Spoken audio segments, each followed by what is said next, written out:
How to register to Warthunder.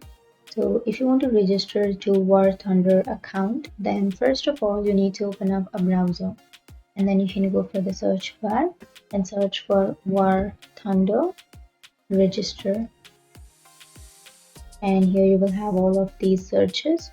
You can go for the first search, which is the Warthunder registration, and here it will directly take you to the registration page.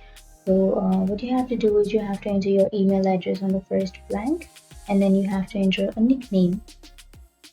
And after entering your nickname, you have to create a password, and you have to repeat that password on the right side.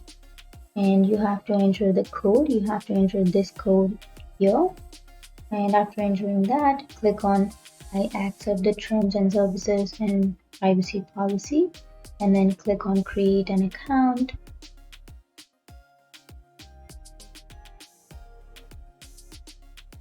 So that's it. That's how you create your account. And if you have any questions, feel free to comment below. Thanks for watching.